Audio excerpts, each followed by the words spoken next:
So permit me, if you will, to go on a rant about the state of video essays and reviews on YouTube these days. Star Wars The Last Jedi was panned quite thoroughly across much of YouTube, but since it is a part of such a popular franchise, it had plenty of fans remaining, as does anything with that kind of reach. At this juncture, however, thanks to months of discussion, most points have been brought to the logical baseline, with some who apparently haven't heard a single counter-argument still trailing to join the discussion. At the end of my assessment, I said that the film was overall objectively bad in terms of filmmaking. It is of poor quality. The utterly broken script was bleeding errors with every second of screen time that passed, and stating the conclusion at the end of the analysis is only natural. It can also assist in creating a scale for objective quality. Now, in relation to those who find my channel frustrating, there is an ongoing conversation about objectivity versus subjectivity. I have been made an example of by a handful of people as the channel who thinks his opinions are facts. Or to put it like he likes to,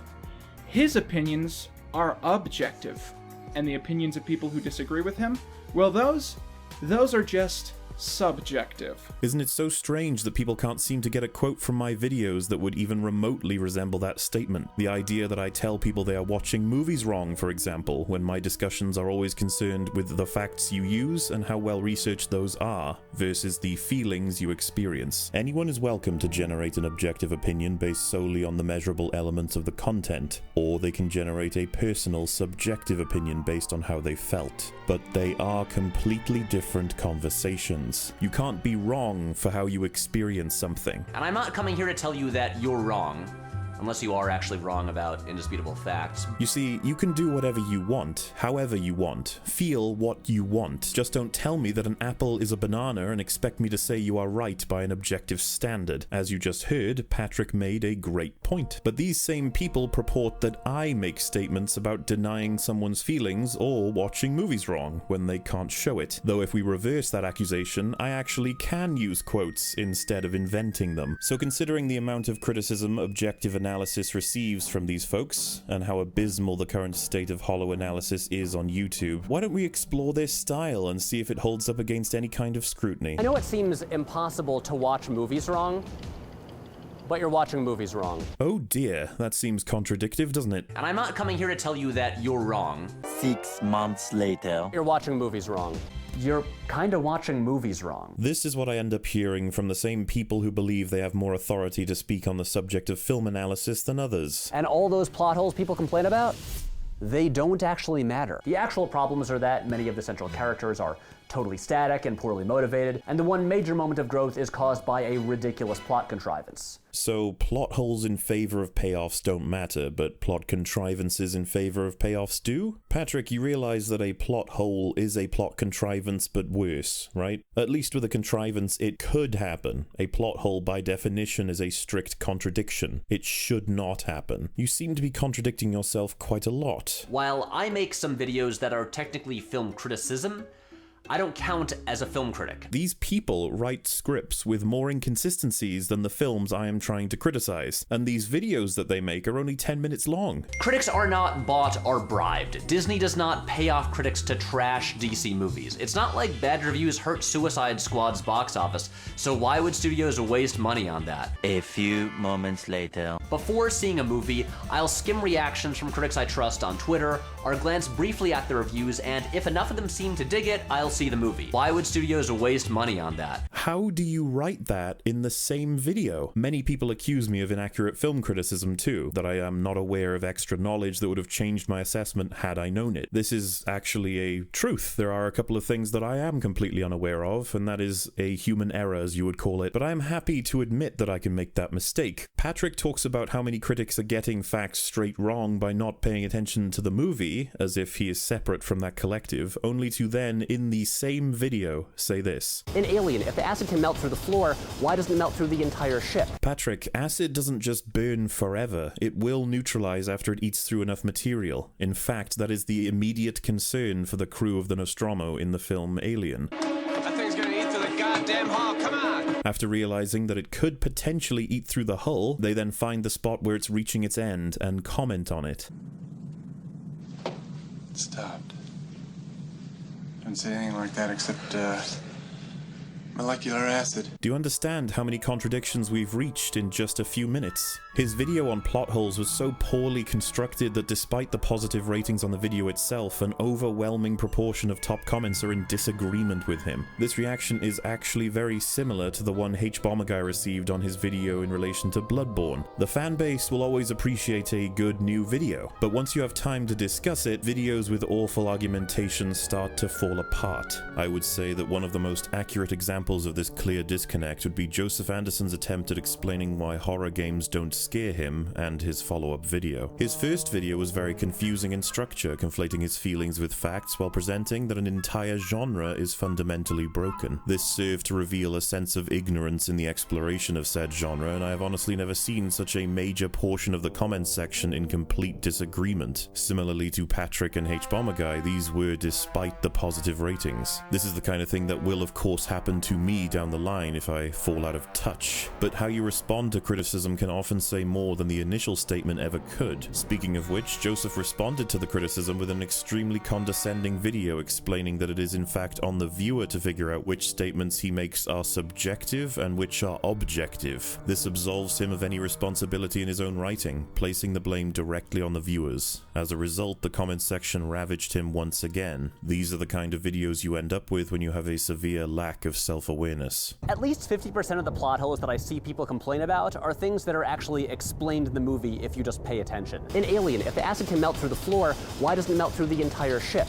It stopped. Didn't say anything like that except, molecular acid. But I guess if you're too busy live tweeting about plot holes, you can miss some stuff. Patrick and many others like him are so woefully beyond inconsistent that their only recourse is to invent quotes from their opposition in order to make them look more ridiculous by comparison. It's a hypocritical straw man, and it's not very effective. While this backward logic is splattered across different conversational threads, my channel has been generating more and more interest from people who enjoy the central premise. People who rather clearly understand what I'm actually doing here. So no worries, folks. I am fully aware of them trying to play the semantics game to discredit my work and the work of many other creators. Honestly, you should expect more of that as my channel grows, since making enemies is just par for the course on the internet, especially when you tell someone that something they enjoy is poorly crafted.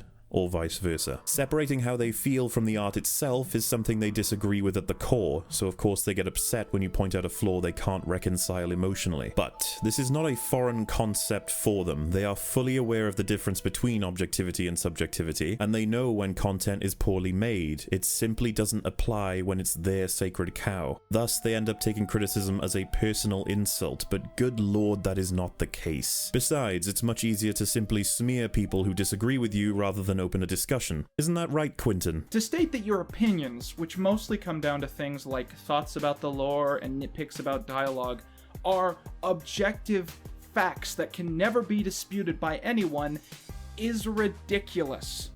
Well, you can sit down for now. I have some important stuff to get out of the way. I'll see you at the end. Many people across all debate, discussion, and discourse from the dawn of time have put in a strong effort to blur the line between subjectivity and objectivity. If not by malice or ignorance, it is a backward way to win an argument. To redefine a landscape until your feelings are considered fact, with no regard for what the very definitions of those words even are. And with more and more controversial discussions taking place, you will eventually find the word opinion is thrown around far more than references to the topic being discussed. The purpose behind it, in this case, is to champion the idea that there is no such thing as good or bad content, that everyone is simply sharing their perspective. You know, the mentality that everyone gets a medal no matter what. Participation is now enough to celebrate quality. Everybody who was in the race now gets a first place medal. It's as if they no longer want to recognize how well the goal was completed or how shockingly it was failed. Of course, this doesn't apply when talking about The Room or Birdemic,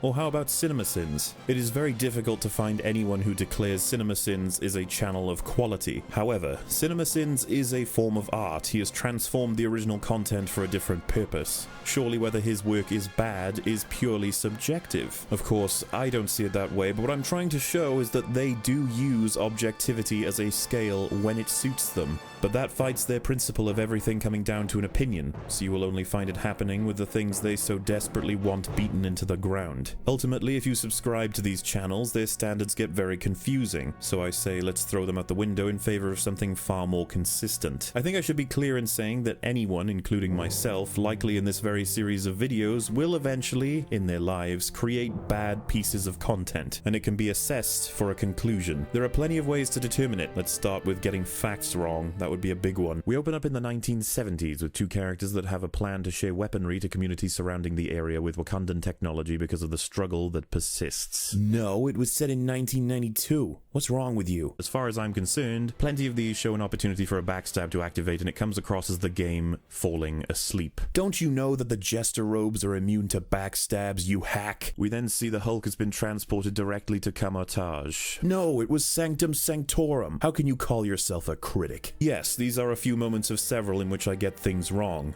Do you know why? Because there is objective information that I failed to research correctly. I made mistakes in the art I created. My work is therefore flawed, affecting the overall objective quality. This is possible when you understand that objectivity exists in art. But when it comes to these people, facts are frustrating because it can force a strongly held position to face scrutiny when they would prefer to simply enjoy their perspective while letting others know they are incorrect for having theirs. This approach to analysis is novel and oftentimes very entertaining, but it will leave you completely inconsistent and outright embarrassing to listen to, especially when you begin to completely contradict your own thesis without even realizing it. There will always be people for whom an experience just isn't for them, or who are too dumb to understand how to play something, or don't realize that something they think is good is objectively bad.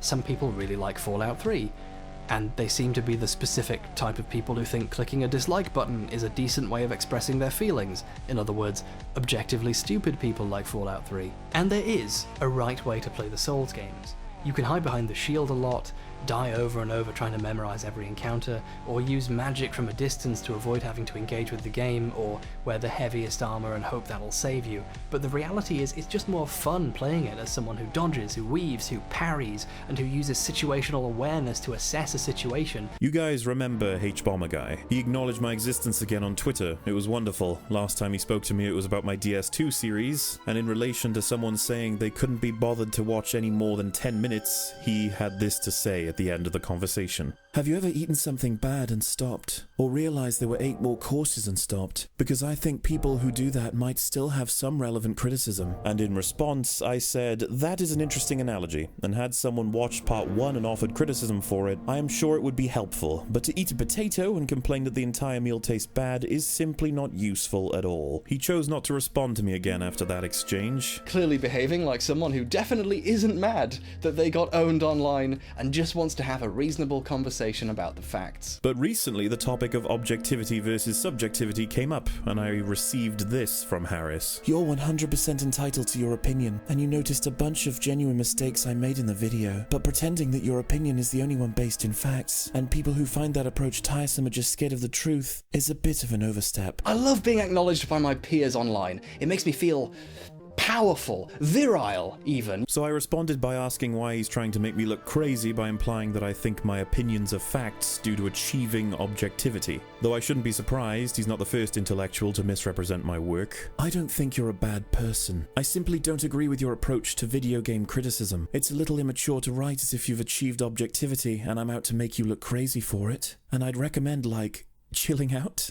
Lol. I guess it's easy to win a fight with an opponent made of straw. You are damn right, Harris. So he will continue to ignore me or take pot shots when available instead of having a discussion, which is fine, I suppose, but I must say there is something very interesting about the first interaction I had with him. He pointed out a criticism of mine that was not valid as it was clearly taking a joke seriously. I responded that even if it were a joke, I provided context so that viewers would understand that and choose to ignore me or see the argumentation for how weak it was regardless. I kept getting notifications of that conversation as time went on, likely because it was featured at the end of my Last Jedi series. As a result, many had a problem with how sheepishly he responded to my criticism, to try and come across as if he gave it a chance, only to pick up on one quote, and then refuse to reply when criticized for it. As a result, he has apparently decided to delete the tweet entirely, to remove that mistake from memory. It's the closest I think I've seen someone come to admitting that they've lost. It appears that I owned him so hard with such bulletproof reasoning that he didn't even mention me or my video directly,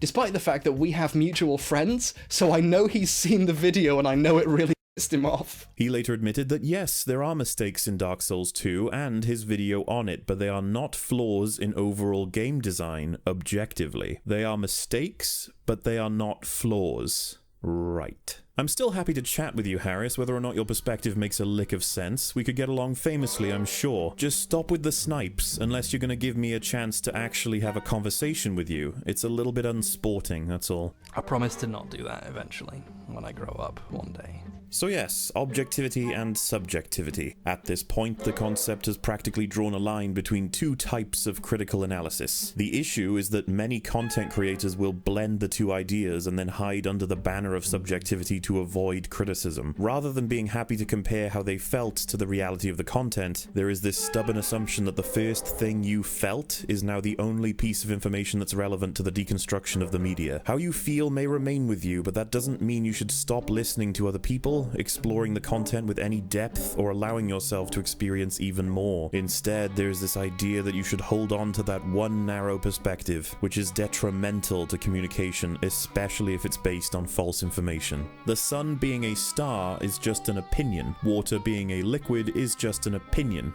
And of course, The Last Jedi having a script chock full of defined inconsistencies is just an opinion. It's a fantastic tool for the modern analyst. It's like a free pass. You don't have to do any work on your script at that point because it can't be wrong. It's all just an opinion. You know what, guys? Maybe I didn't get the date wrong in Black Panther. Maybe that was my opinion of the date. It was my experience of the date. You can't say it's wrong. Do you see how useful it is to construct essays that way? I just shouldn't be allowed to talk about Dark Souls anymore.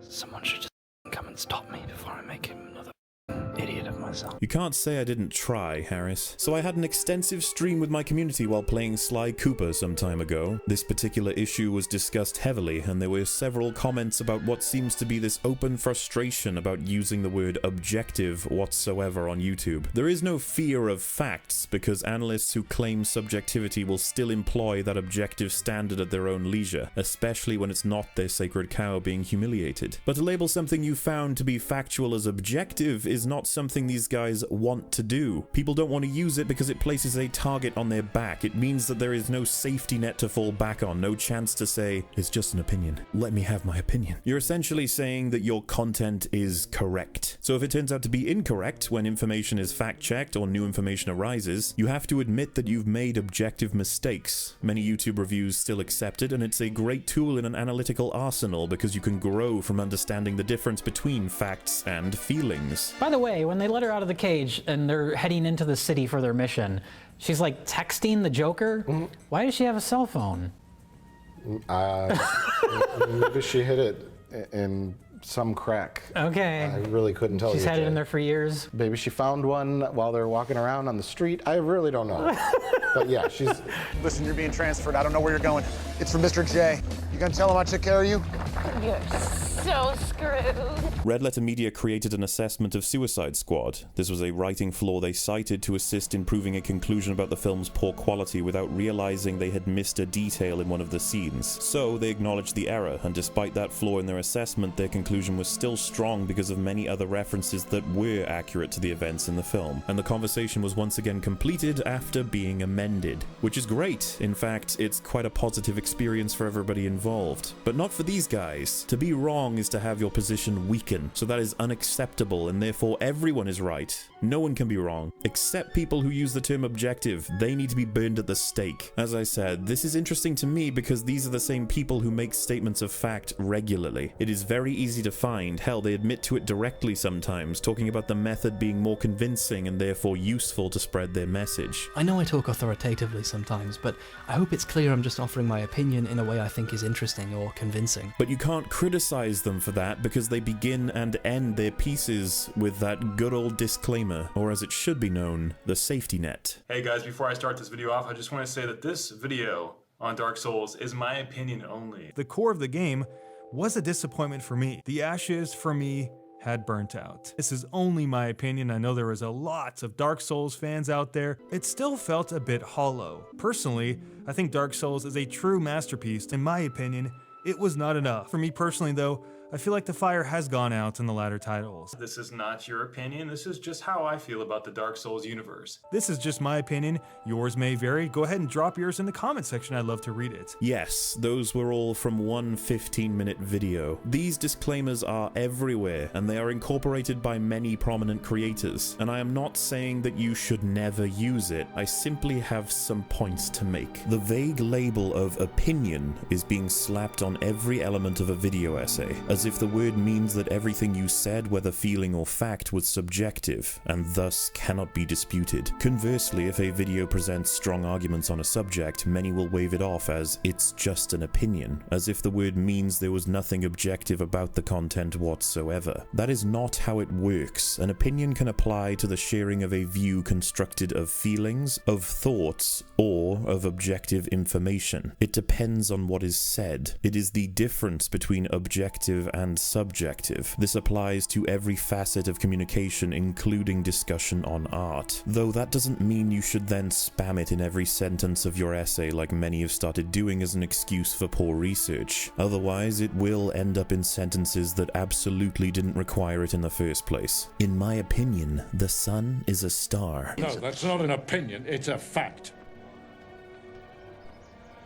The sun being a star is of course a judgment or view we can hold, making it an opinion by definition, but discussion does not require the disclaimer of "in my opinion" before stating the sun is a star, because we all have the refined information available that proves that conclusion. Several standards are used to measure whether the sun reaches the requirements of being a star. From there we have words that are defined to communicate those pieces of evidence, and "in my opinion" becomes redundant. It is only when we share subjective opinions or unsupported opinions that we need that disclaimer, but even then, unsupported opinions such as "this game has inconsistent hitboxes, in my opinion" does not absolve you from scrutiny in the way that sharing a feeling does. Saying "the sun is beautiful, in my opinion" cannot be proven wrong due to its subjectivity. Beautiful is inherently a qualifier that is subjective. So let's try another example. Star Wars: The Last Jedi has no inconsistencies in either its characters or its plot, in my opinion. This opinion is inherently objective, and saying "in my opinion" at the end would be redundant because of course it's your opinion, but that doesn't make it subjective. The opinion lacks any emotive language, it is a statement of fact. To be inconsistent is qualifiable outside of emotion. That means the statement the person made lacked experience or information. It is impossible to come to the conclusion that there are no inconsistencies unless you are ignoring the meaning of words in the English language. It is simple. You present the objective criteria, then you satisfy the objective criteria and reach a conclusion. Your emotional experience didn't enter into the equation whatsoever. This should highlight the issue of "in my opinion" being used arbitrarily to stave off criticism when criteria isn't clear, or when it's downright contradictive. It's as if they believe an opinion can never be refuted. Aside from that issue, when you make these statements and you don't bother to back them up with any evidence or argumentation, instead opting for the safety net, "in my subjective opinion," you are not only creating content with the amount of substance that is on par with a thumbs up or down for each subject, you have also admitted that you have so little faith in your own perspective that you had to put a preemptive scrutiny shield in front of it. But don't assume that I'm immune from this. I am absolutely guilty of it too. It's just something I try to avoid when writing, and it makes the process much longer, hence why I still haven't said it in other than quotations yet. I understand though, holding a position like The Last Jedi as a masterpiece of a script is rough without saying something like "in my opinion." But to then use the definition of opinion as a preventative measure from evidence that counters that position is ignorance in its most classic form. You can still like the content, you can still feel whatever you will, but stop asserting that it is logically written when it is proven not to be by any logical standard. It makes the conversation fall apart. And from there, the party with the false or lacking information, in this case being the video essay, will be criticized only to have something rather strange happen. There is no recognition of a mistake or a moment for growth to occur. They simply say, "Well, it's my subjective opinion," and thus the word is being completely misused, which is obviously very much to their own benefit, and whether or not that is the motivation, there is this rising obsession with the idea that logic is a faulty metric for both character assessments in storytelling and when assessing a critic and their inconsistencies. This all makes sense because humans are inherently emotional, and they're not logical whatsoever. And you know what human beings are not? Logical. People are impulsive. They make choices based on emotion. Not everyone thinks exactly the same. So if everyone acted totally logically all the time, only making the most logical decision in any situation, no one would be acting human. The issue here is the word logical is being used in two different ways at the same time. If a character behaves illogically because of a previously established character trait, then the progression is logical in terms of writing. What happened made sense with who they are. In this case, Patrick is referring to the film A Quiet Place, the story of a world in which you make a single sound and it can get you killed in a moment's notice. Patrick makes the argument that we should not expect the characters to behave logically because they are human. However, the reason that the entire video is often referenced as a straw man is because the complaint is not that they behave illogically, it's that their character writing is illogical. The characters are shown to take care with sound dampening throughout the film, making very creative decisions to account for this dire situation that shows intelligence and care, yet they blatantly ignore several options provided to them by the environment that are proven by the film to be far more beneficial to their goals. These logical contradictions in their characters are made to generate drama in the storyline, which is inherently incompetent writing and very lazy. Hopefully I can explain this with a reverse example. Do you believe that Thanos' plan in Infinity War makes sense? Well, that's irrelevant compared to what comes first in consistent character writing, which is, do you believe that Thanos believes his plan makes sense? The film makes efforts to show his history and explore his values to explain his actions as a logical progression, despite the plan being inherently illogical when considering the realistic effect of his snap versus what his intentions are. That is logically consistent writing for an emotionally irrational or illogical character, and that is the nuance that you will rarely find in assessments nowadays, because everything has to be 10 minutes long or it's wrong. I mean, good lord, I haven't begun my assessment and we're already like 30 minutes in. So in turn, when you criticize these creators for lacking nuance, skipping information, or contradicting themselves, we end up hearing more and more about how it's all just an opinion, which ends up completely sapping any meaning that word had. We go from the fight for the best idea supported by references to waving the counter-arguments off, and validity is defined by how loud or far-reaching the message is, and that's sad. Why bother with any effort anymore? Why would you ever pay more for a writer than any other? Why would they teach it? You may as well upload a video with the topic and a thumbs up or down. It'll have the very same amount of substance as the common reviews that open with this active blurring of facts and feelings gets very confusing for many viewers who actually listen to these people's scripts, their videos, making us question whether they actually understand what the word objective means. Even though that movie is objectively horrible. Right, exactly. But I wouldn't describe it like I don't like using like the word objectively is just it's tough to use that word in regards to art, right? Because yes, there's always that one person who's like, actually I like it because of such and such a reason, this happened in my life, right? And then it's not objective.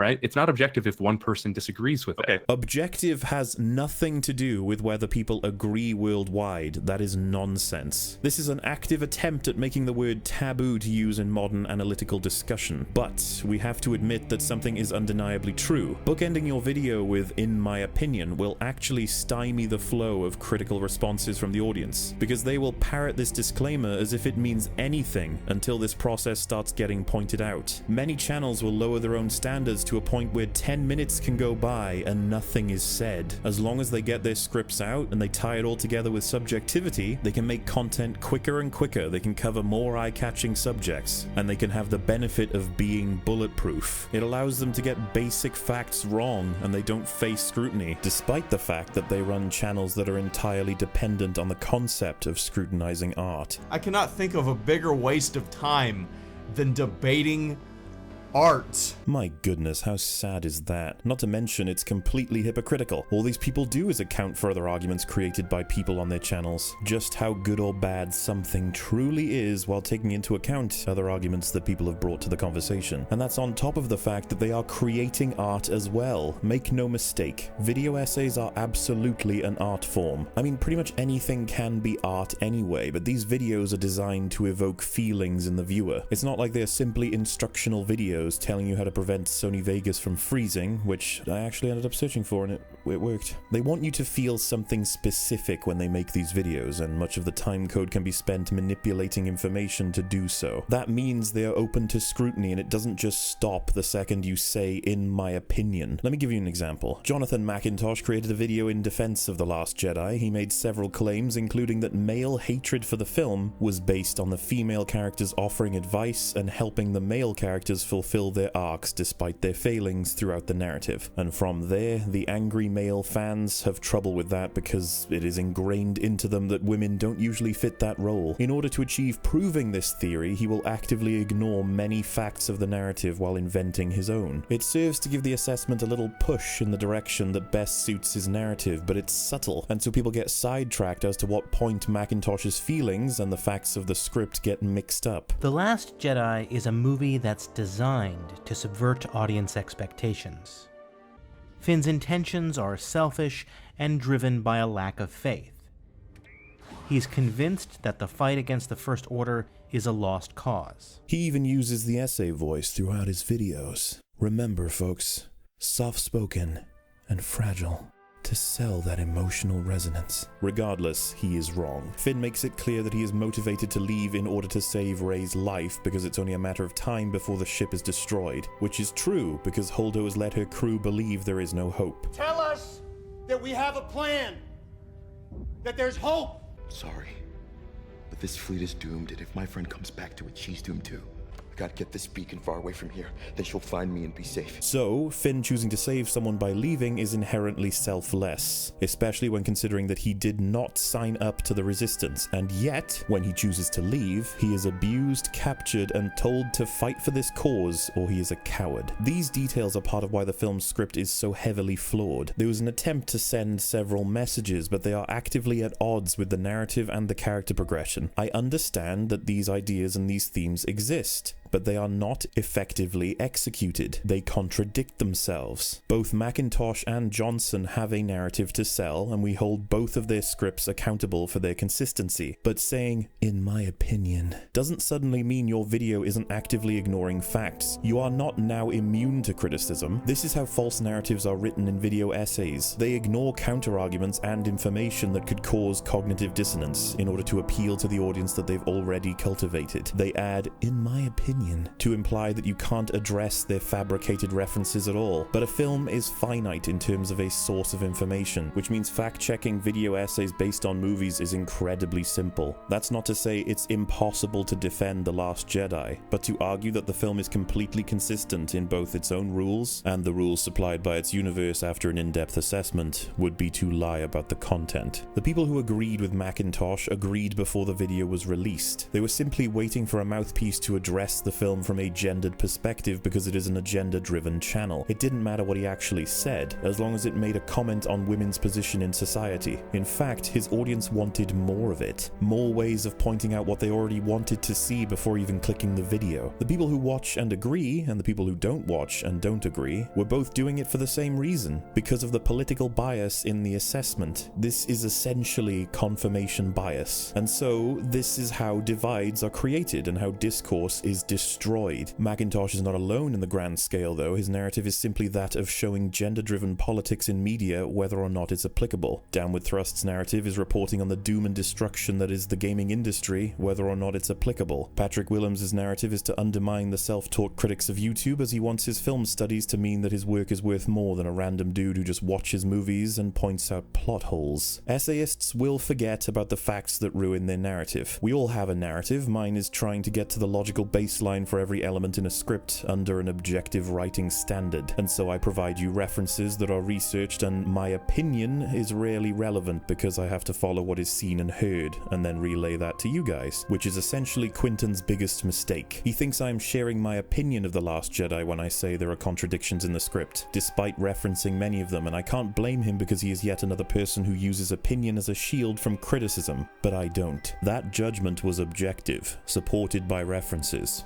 If it is inaccurate and based on faulty information, then please scrutinize me. It will improve my work. What it won't do is prompt me to say, "it's just my opinion," leave me alone. Interestingly, Macintosh doesn't really use the term opinion either. He is that sure of his perspective, which in a way is respectable, if only he would explore the people who completely disagree to get to the bottom of the subject. Media is extremely important to culture and discussion across the globe. Don't avoid it just because ignorance is bliss and you have trouble with the idea of exploring your own reaction to new information. Fortunately for us, either way, we can just debate and discuss it regardless of these people. We can break down any piece of art, including their own, objectively. And funnily enough, in a community that subscribes to the idea of objective analysis, you'd think there'd be quite the echo chamber, but it's actually less of an echo chamber than most communities because we all hammer out the resources and references. All of us have a certain amount of information, which will be more or less than the next person. So we share it and we grow. We hold each other accountable for the proof of the statements we make, and of course it is completely valid to say that you do or do not like something. My Discord has discussions every day that share references to get to the bottom of a subject. People learn there, because objectivity isn't always easy, and anyone is capable of working with it. It's pretty neat. These people tend to have a company line to follow, where you can't say anything too controversial if it doesn't fit the narrative. This is a film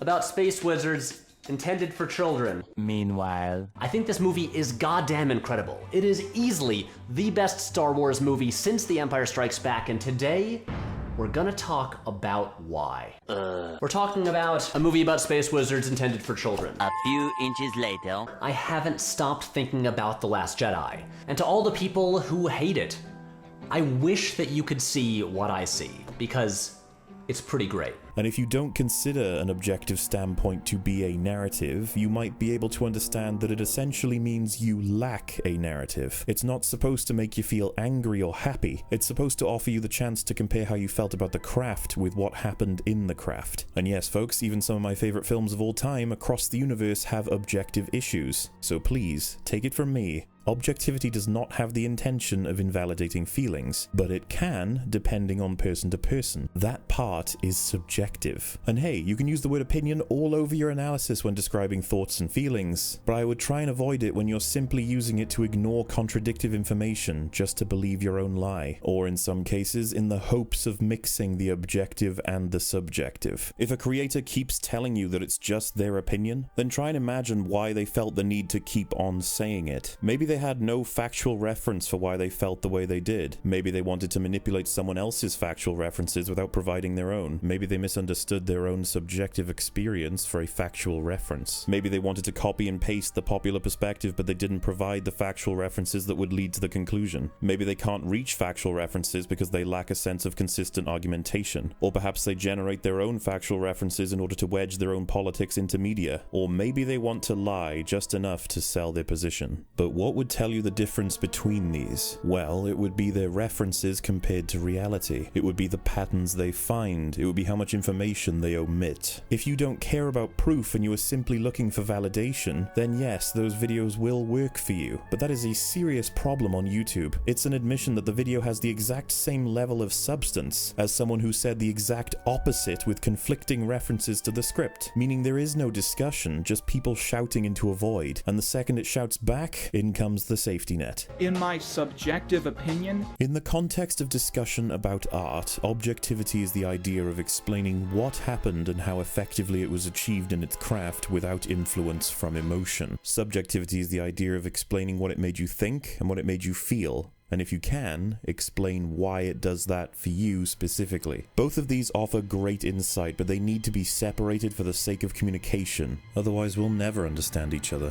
But interestingly, mixing them together allows people to get away with making objectively terrible videos that do well in terms of a view count. Video essays were essentially a format in which people could share research on a topic to help an audience understand something large in a bite-sized format. On the video game side, Super Bunny Hop and Matthew Matosis were some of the pillars that ended up fostering the creation of people like Downward Thrust and Clean Prince Gaming. On the movie side, you have Every Frame a Painting and Lessons from the Screenplay acting as inspiration while also giving rise to channels like Pop Culture Detective and Just Right. The initial channels keep on trucking or fall by the wayside, but these new ones have copied the style, the voice, the editing, the titles. Some have even found a way to clone content that takes weeks to make and create daily outputs instead. The way they do it is that they say nothing in the these videos, or they say absolutely inaccurate statements instead. But on both sides of film and games, the element they fail to copy is the writing quality, and it's showing. I don't know if you guys have noticed, but the video essay crowd is getting more and more bloated with awful content creators, and it's giving rise to passionate creators with standards supported by research because people are tired of being baited into a video with no substance. It's the reason I started making videos. I just hated what was on the market. Passion is dead for so many video essayists, and it needs to change. What was once a chance to hear from someone who has insight into a topic has now turned into, let's listen to that random guy who might have something to say but basically just wants to ramble for 10 minutes,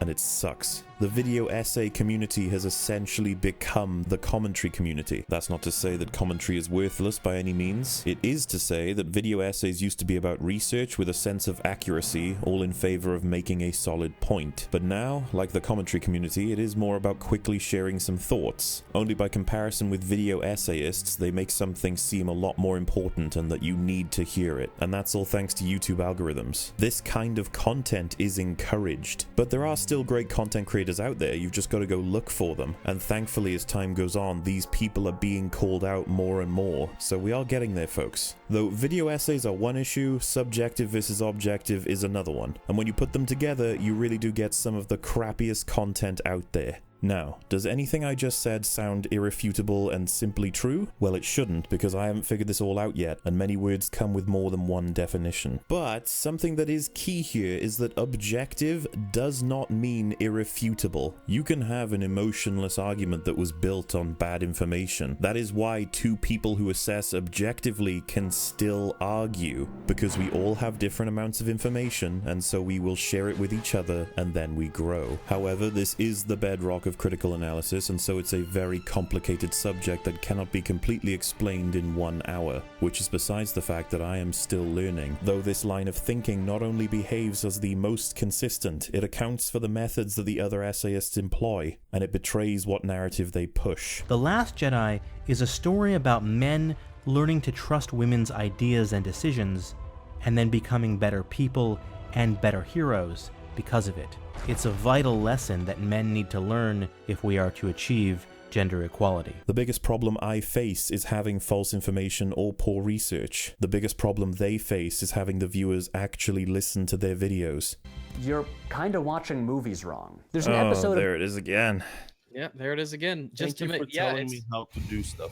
I like that. Good to get the confirmation that there is a correct, or again, there is a correct, objectively, there is a correct and an incorrect way to watch movies.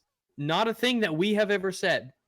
This is a thing that people tell us that we say, and we're wrong for saying that. But when somebody else says it, they're correct. Once you spot all of the blatant contradictions in a video essay, you'll be able to find what the motive is behind it. And believe me, with the worst researched videos, there's always a motive. With a movie like Black Panther, a review by a 25-year-old white guy on YouTube is probably not going to have much to offer. Saying that every angry gamer is trying to be James Rolfe is like saying that every racist gamer is trying to be JonTron. Mobile games are for moms and casuals, and those people suck, and I hate them for some reason in the case of this Diablo business. It's less about resentment at you not getting a hypothetical something than it is anger that a hypothetical someone that you dislike might be getting something and feeling good about it. Many of these guys can't help but view a woman who is serving as teacher to a male hero as anything other than preachy, annoying, or emasculating.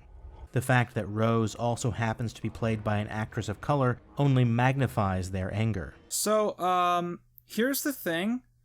I fucking hate Trump. I would be a much happier person if we found a way to deport him from every position of power that he has ever had. Therefore, in conclusion, work a lot harder on your scripts. Explore the layers that come with the definition of the word opinion and how it is used. Push the boundaries of well-crafted content, and then you won't need those pesky disclaimers in the first place. Besides that, no matter how much mud gets slung at me, I won't just stop the objective and subjective train. I'm afraid I'm a big fan of research, references, knowledge, passion, and effort. So either get on the train and argue your ideas, or get off the damn tracks. Now, Perhaps you're wondering why I started with this topic. Well, in relation to Star Wars, objective quality in the script of The Last Jedi has opened up older conversations once again among many Star Wars fans. These conversations include, just how well written is the entire saga, exactly? Are the prequels actually awful or excellent? Are the originals actually classics or just average? Is The Force Awakens a fantastic film or not? We already know that these questions are a tad hyperbolic, and there are plenty of YouTube channels and critics that have covered the saga completely. Star Wars The Phantom Menace was the most disappointing thing since my son. Plinkett sort of covered The Force Awakens, though I guess I would say Hack Fraud Media did a more thorough job on that one. And hell, Plinkett can do as he wishes when it comes to Star Wars, but it was a voice many people wanted to hear from. So after a certain online critic deconstructed the prequels and explained in reasonable terms why most people hate them, someone who basically changed the way the internet complains about movies and paved the way for other YouTubers to complain endlessly about movies. Perhaps that is true, but it sounds a little bitter, especially when there are many content creators that predate you. Every critic has influences, every critic has a style, and thankfully, Red Letter Media actually released a video on The Last Jedi, and despite throwing their hat in later than many, they added plenty of substance to the conversation, discovering even more flaws in The Last Jedi that many, including myself, didn't actually consider. Either way, throughout these videos, you are going to see several clips pop up from various creators with their own ideas and patterns. The point will be the same for this as when I do my video game critiques. I keep a pulse on the community that first approached the content to see what changed. I mean, everyone has covered every film in the saga pretty much. In-depth, spoilers, secrets, and all things in between. But someone hasn't quite done that yet. Me. I only have the one Star Wars critique under my belt, and I'd like that to change. And the order in which I'll be covering the entire saga is up for debate, but I think it makes sense to take a look back at The Force Awakens as my second critique, since the film itself pleased a hell of a lot of people when it released, and now, especially after several other reviews, the quality has been brought into question, similarly to other content in the Star Wars saga once time passes. Especially in this case, when we have its sequel to answer for so many of its setups. It will also allow me to spread the bedrock in prep for an analysis of episode 9 when it releases, being that I should probably approach the first two films in the trilogy before summing it up as a whole. I am going to try my best to remain consistent and approach every film in the franchise with the same lens as we progress over the coming years, until completing an in-depth look into the scripts for them all. Also, since I received a lot of appreciation for it last time, I won't be using harsh swear words in this series until The Force Awakens has been fully covered. I will signpost that change when we come to it. I have a few guest spots from other YouTubers that have agreed to share their perspective on Star Wars as we progress. They will pop up periodically and provide how they feel about the current state to shake it up. That means they will say things that you or I could very well disagree with heavily. But it will be neat to have someone, you know, other than me to listen to as we go forward. I'm sure you guys would appreciate a break from my voice every 100 hours or so. On top of that, I will be exploring many sources of media to inform the analysis, like interviews, production elements, first-hand accounts, alternative reviews, and other stories told with relevant writing techniques. There's going to be a lot of that. I took a long time with this one. And man, you notice a lot of patterns when you see all this stuff in one big bunch. Like how there's this strange obsession with interviewers asking the cast to make noises and impressions. That was a little. You did. That was kind of a sexy. That was sexy. Barker. Is it that? You should know. Is it that? With the theme of the Force and all that good stuff. Oh my god, I sound like Santa.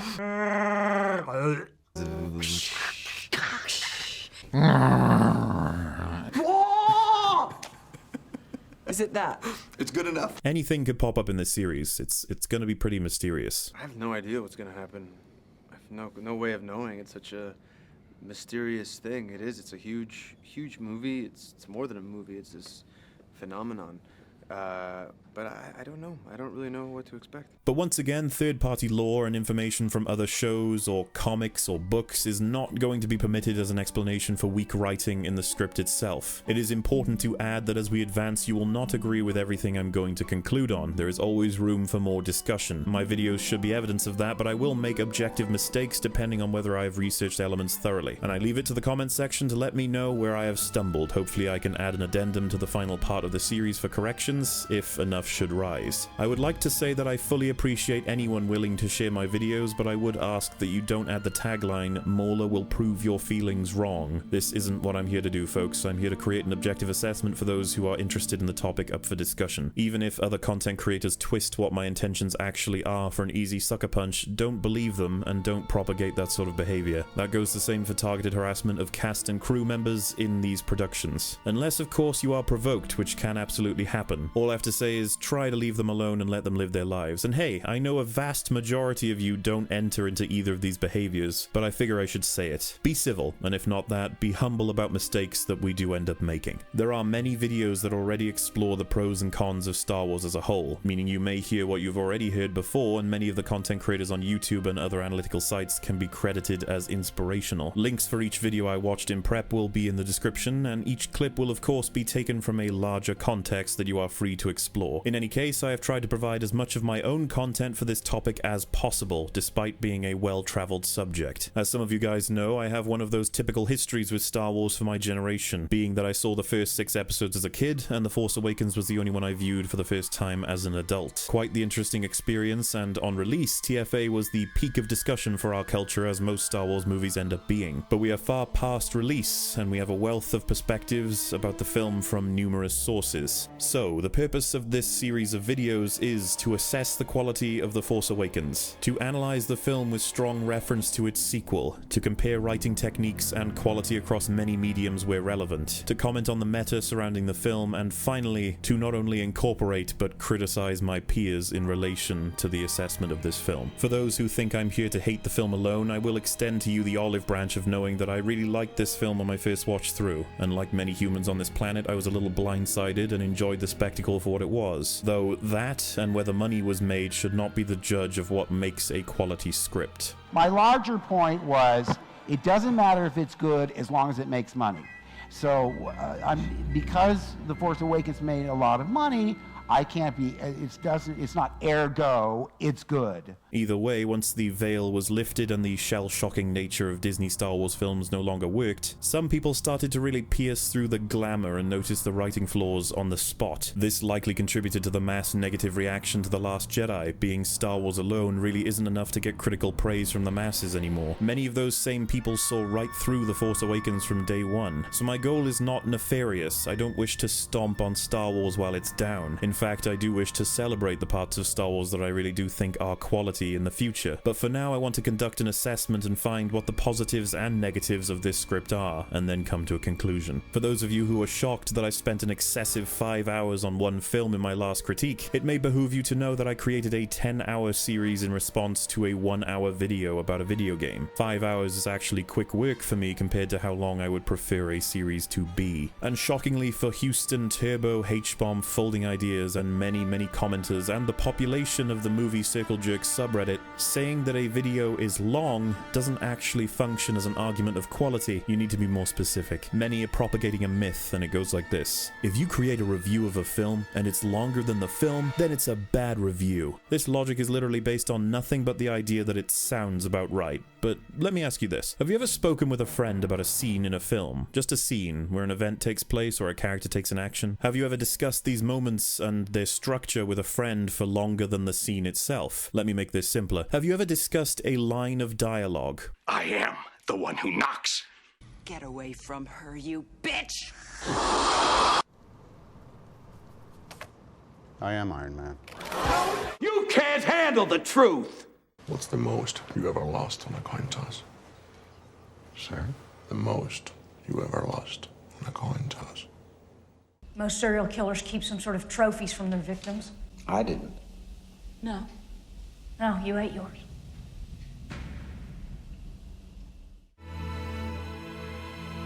Always.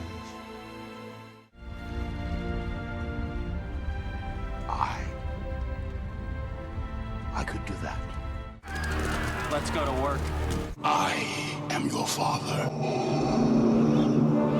These moments occupy extremely small amounts of screen time, yet you can spend hours with friends going over everything that makes them so powerful, because in an assessment you are trying to break down all of the pieces of design that work to create that very moment, to explain the craft behind it and why it's worth celebrating. And on the flip side of things, it doesn't take very long to consume something awful compared to how long it takes to break down why that thing is awful. Besides, anyone who says my videos are only filled with the subject itself are just outwardly lying to themselves. I go on writing tangents all the time. A more accurate criticism would be that I go off topic too much, but the tangent will serve to explore a writing technique that is currently being discussed. At least, that is the intention. All you need to do is have an actual citation when you criticize someone. Is that so hard? I have a rather large pile of references, and ultimately the title is simply what you'll be hearing and seeing the most. The reality is that if I were to show you the third-party research clips alone, all in a row, I would likely have a runtime longer than the film already. So again, come up with a better criticism. This one is boring me. Though I have no recommendations for a circle jerk community, the whole premise is that their hive mind dare not be challenged, so keep going, I guess? All I should say is I appreciate the free promotion.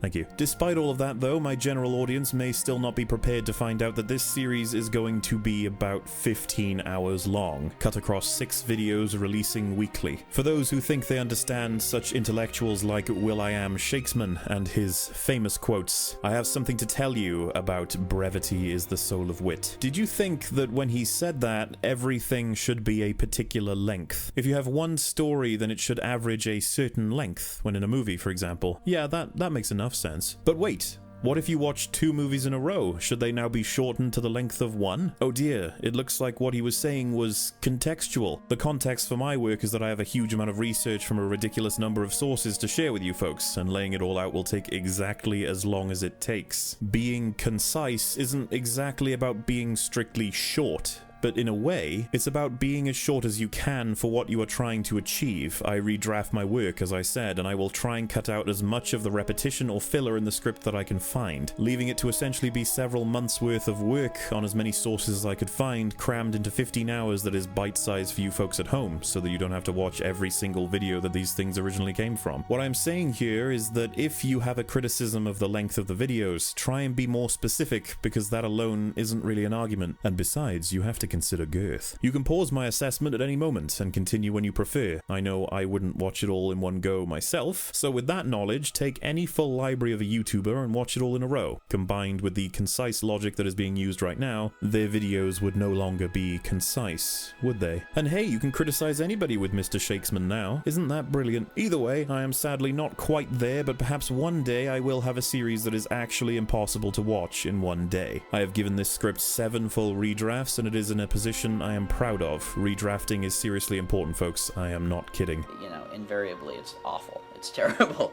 The first cut is like, you know, illness-inducingly bad, like always. Yes, it is, Ryan. In conclusion, it looks like we have an attempt to gain the same gravitas for Kylo here as Vader during episode 4. They do it with very specific actions being repeated, but in the case of the clone, it commits to the actions without maintaining a narrative thread to explain why the character performs them. This is an attempt to create emotional resonance without maintaining the intellectual consistency of the story, which is a topic on its own, and there is a selection of people in this world who think intellectual consistency doesn't matter compared to the goal of an emotional payoff. The idea that you should be concerned with being emotional instead of being concerned with making sense. Or I'm just saying, like, you should be more concerned with creating art that is emotionally resonant than something that is, like, intellectually satisfying. This is a clip from the debate that was held between myself, Wolf, and Just Right about objectivity and subjectivity in art on Wolf's channel. There is a link to the full video in the description. Many statements were made throughout, but none were more troubling than the one I just played. Or I'm just saying, like, you should be more concerned with creating art that is emotionally resonant than something that is, like, intellectually satisfying. This was covered earlier quite briefly in relation to Patrick Willems, but the first mistake this statement makes is implying that emotional resonance and intellectual consistency are counterbalances to each other when telling a story, that if something becomes more logical, it must become less emotionally effective. This is inaccurate, as many people would cite intellectual consistency as the source in which they draw an emotional response. Seeing a series of events play out in a a realistic manner yields more immersion for them, making his statement confusing as a general rule. The second issue is that it blurs subjectivity and objectivity, implying that an assessment of either one infringes on the other. This is an attempt to make objectivity appear as a subjective viewpoint, when in reality, objectivity can be used by anyone, and it is beholden to no one. It existed before I was born, and it will continue to exist well after I'm gone, but my subjective viewpoint, how I feel personally about media, that begins and dies with me. It's not hard to distinguish emotional arguments and objective ones. This goes the same for assessing quality. Now, here's an interesting one. What's your personal rank of the 6 Star Wars movies? I mean, there's two. I have to just go with emotion on it. For me, number 1 is Return of the Jedi. Then Empire Strikes Back, Star Wars, and then 3, 2, 1. You put Jedi before Empire and Star Wars? Yeah. Is that because you grew up with it? And I recognize that Empire Strikes Back is a better film, but for me, I can't divorce my emotional response to Return of the Jedi. Even the Ewoks, everything about it is, I have a very personal connection to the memories that it elicits. Excellent take, Oscar. Empire is a superior film in craft, but Jedi has some incredible emotional payoffs, and many saw it as their first film, so it holds a special position in their hearts. Objectivity and subjectivity sit in separate fields. There is a clear line between them, and the objective assessment merely adds information that can affect subjective quality from the perspective of the viewer, but affects all viewers differently for every case. Thirdly, the statement ignores the cognitive dissonance that occurs when you view content as flawless personally and flawed objectively. That would normally offer a great opportunity for discussion. Instead, it's avoided. And then, instead of pursuing introspection about this conflict, you suddenly declare that discussions about the measurable qualities of art are harmful to the enjoyment of art, admitting that the truth is causing you discomfort. No, but you've reduced the amount of enjoyment in the world, right? Like, if my Hobbit videos actually convinced people to dislike those films, then, like that sucks. Which is the crux of this discussion overall. The truth is not something to value unless it makes you feel good. This is the same logic that we use with Santa Claus and the Tooth Fairy, assuming it would take the fun away from children to know the truth. We should not be using this as adults for whether a story makes sense. Debate and discussion help us grow. I cannot think of a bigger waste of time than debating art. If art is meant to teach us about life itself while allowing us to escape, then the more it can maintain consistency that we recognize, the stronger immersion can become, because our world is very much a consistent one when it comes to cause and effect. I mean, how about we check out Just Right in one of his videos about Game of Thrones, but as he talks, I'm going to change the visuals to apply his own principles on the subject to something else. The pressures of creating a serialized story on a schedule almost invariably lead to compromise. Logic is usually the first victim, and convenience becomes commonplace. He is absolutely right. As you take a story on, it becomes more difficult to sit within the rules of your universe, and the more pressure you have to create can result in stories that ignore logic and make strong use of convenience. The problems are widespread now, and they're eroding the empathy we had for these characters. Just Right, seen here explaining that logical errors and conveniences are ruining the emotional resonance in the content. And yet we go on watching out of some sense of obligation, bonded to it by the empathy it hooked us with in the beginning, blinding ourselves to the faults along the way, because we're going somewhere, right? There has to be some more meaning left, right? Yes, that makes a lot of sense. H-Bomber Guy is a firm believer in the subjective nature of art, yet he will tell people they are playing a game wrong for their choice of gear, and simultaneously refer to an error as a mistake while maintaining it is not objective. Patrick Willems said there is no reason a company would pay for reviews only to then share that he will see films based on what the reviews say. He also said that no plot holes actually matter, only to explain that there are certain plot contrivances that do. Hello Greedo argues that debating art is a waste of time, yet he will engage in it regularly both on his channel and his Twitter feed. Quinton Reviews will tell you there is nothing in this world that is objectively bad when he's talking about things he enjoys, only to then call out bad sound design, awful dialogue, and low quality filmmaking in many areas of the media he covers. Just Right will create a video highlighting writing issues and their effect on an audience, only to then recognize those same issues in other media and claim the opposite effect on the audience. So why didn't they use hyperdrive all of the Star Destroyers in the fleet? Yeah, I don't know. Because you're going to tell me like they didn't have the fuel? It's like, why? How are they there? Yeah.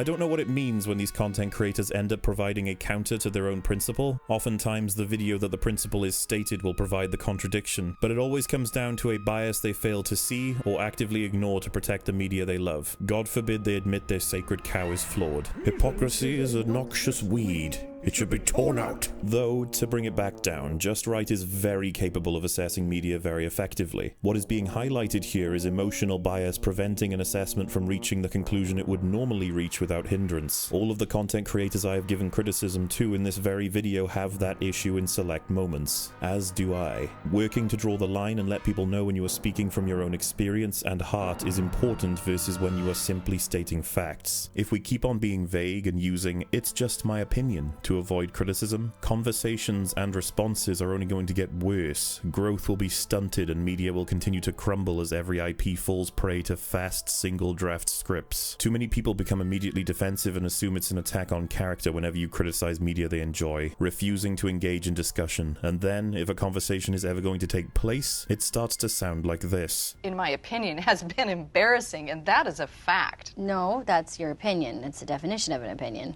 Well, that's your opinion. I genuinely believe many content creators can do this by mistake, and that includes myself. But you will find several content creators that do this deliberately to try and turn their audience into a weapon against the people they disagree with. Oh, there's Quinton again. That's a pretty strong claim to attach Quinton Reviews' face to, isn't it? On a completely unrelated note, I have a podcast now. It's called Every Frame a Pause, or EFAP. We watch video essays live and react to them with a bit of commentary. There will be a link in the description, and I recommend checking out each of the episodes for a little bit of fun. But if you're confused, perhaps episode 10 will answer the question of why Quinton keeps getting referenced. The point is, if you're not accurate and you're not clear, you can start dealing damage in many ways, and sometimes it can be intentional. And when it comes to art, we can discover the moving parts by talking it through and learning from it when we experience something else. This applies to the very art that creators like myself and Just Right make, but to pretend that we are immune to the very consistencies that we point out in other people's work is simply naive. When telling a story, a human reaction starts at what you saw and heard put together. We build our connection based on the development of the story being told, to what we are perceiving as reality, which is tied to its progression and its consistency within its own rules that it's asking us to remember in order to create its own stakes. We do not need to lie to ourselves about what took place to make the experience better. When events cause cognitive dissonance, it brings many viewers away from the immersion,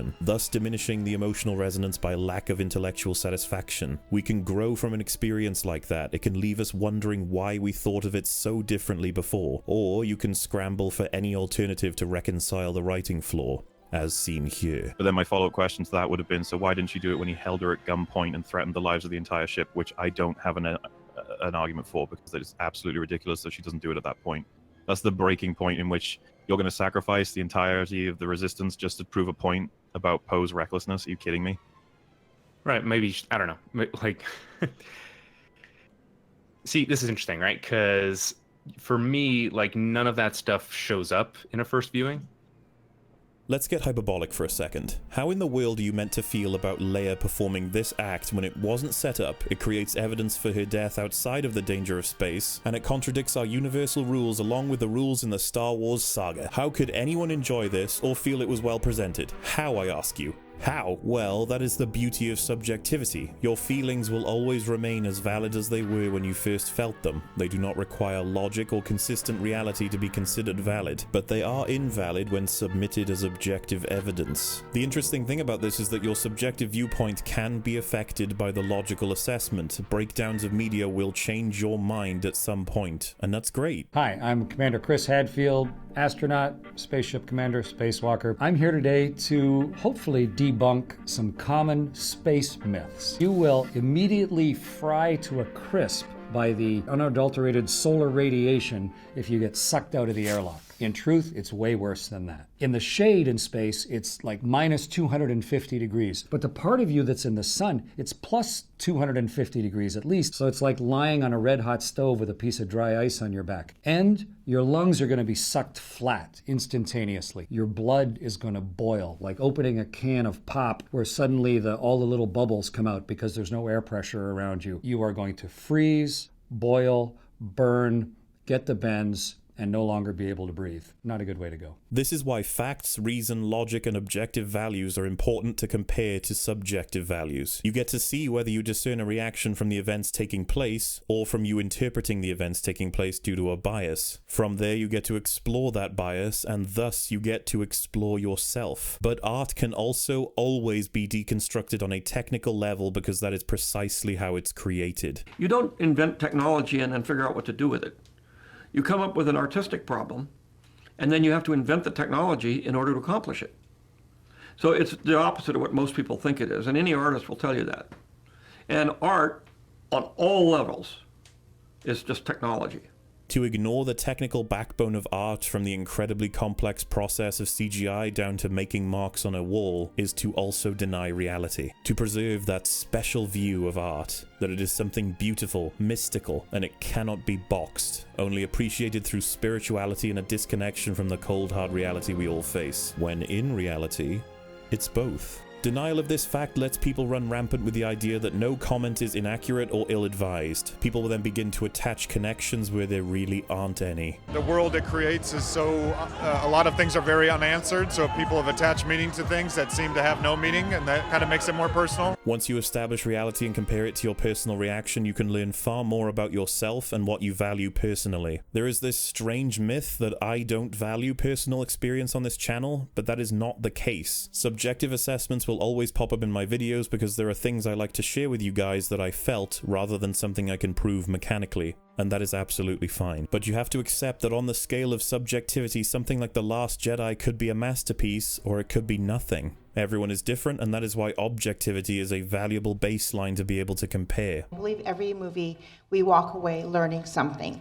And in this particular one, what is it that we will be walking away learning? Everyone's looking at me. Again, I think that, I mean, sorry. Again, I think that's a personal kind of thing. For probably some, it will be nothing. For others. On the poster.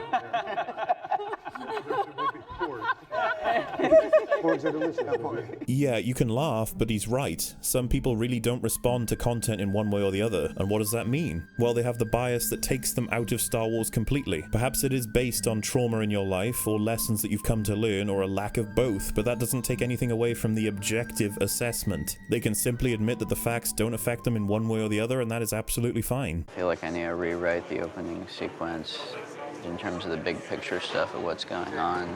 And I freaked out because I'm like, this doesn't track. You can't follow what's happening. You can't follow what the big stakes are. I got really scared.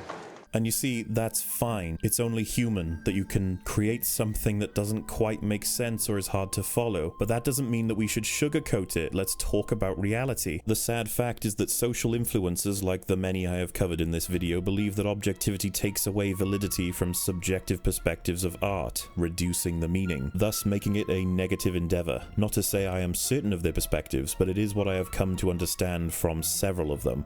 In my opinion. No, but you've reduced the amount of enjoyment in the world, right? Like, if my Hobbit videos actually convinced people to dislike those films, then like that sucks. Well, I don't think when you point out like the bad things in something that you perceive to be good, and someone's like, "Oh yeah, that is kind of bad," I think that really kind of strengthens the enjoyment for the really good things. Like, I personally hold the Lord of the Rings movies to be the best movies I've ever seen in my life. And movies like The Last Jedi just kind of enforce why I love those movies so much. Because The Last Jedi has so many problems that just aren't even present in the Lord of the Rings films. And so when I see a bad movie, and I know and I understand why it's bad, I think that helps make the good even better. As Wolf just laid out, you can now gain enjoyment from it where you previously may not have done because you didn't register the objective value within the art that could affect your feelings. Thus, in that instance, you increase the enjoyment in the world overall. This is the undeniable result of the pursuit of evidence and reason. We don't always like what we find, but sometimes the facts can not only be reassuring, they can be enlightening. Though it is important to remember that facts do not require that we feel they are valid. They simply have to follow defined rules. rules, be it logic or standards of a craft. So to clarify, a subjective feeling of quality must be felt by the person to be considered valid, and it is not beholden to evidence or consistency whatsoever. Emotion is the bedrock of these assessments. An objective fact of quality must match predetermined measurable criteria and definitions. It follows rules and respects consistency irrespective of feelings. Logic is the bedrock of these assessments. Both of these forms of analysis have standards, and their quality is defined by the degree to which the standard is satisfied, be it the satisfaction of your feelings or the satisfaction of the craft. This creates a line between objective quality and subjective quality while showing how objectivity can affect subjectivity, but that we shouldn't shy away from it out of fear of losing enjoyment. We should embrace it. As the truth isn't designed to hurt you, it is meant to act as an offer to learn and grow. I would like to see our society mature and become more rational and more knowledge-based, less emotion-based. I'd like to see education play a larger role in our daily lives, and have people come to a larger understanding, a bigger picture understanding of how we fit into the world and how we fit into the universe. Not necessarily thinking of ourselves, but thinking of others. Too right, George. Think of what you will of the man, but improving critical thinking through the education system is not an idea that many would disagree with. When it comes to facts about media or life itself, there are instances in which the truth will do massive harm and have zero benefits, and thus we refrain from sharing the truth and we label it a white lie. There should be an important takeaway from that statement. No, but you've reduced the amount of enjoyment in the world, right? To prevent a loss of enjoyment by avoiding the assessment would be a lie. And since I don't actually intend on sacrificing my integrity, I won't accept a lie. Life and art don't become meaningless by understanding the facts behind them, or to understand a bias about yourself. Timmy thought that the sun was an alien, and at night the alien goes to sleep. He later found out the facts, and that perspective has now completely changed. The facts exist, and you can feel as you do in support of them or regardless of them. Just don't be so stubborn as to assume that what you felt happened is what actually happened. Rewatch, redraft, and explore more than just how you felt. And it can be sort of like that thing when you saw a movie a long time ago and you remember a scene one way, but then you watch it again and you're like, oh, that's completely different than I thought it was. Thank you, Ryan. That was bang on the money. But yeah, it all comes under the difference between arguing from emotion or arguing from references and confirmable facts.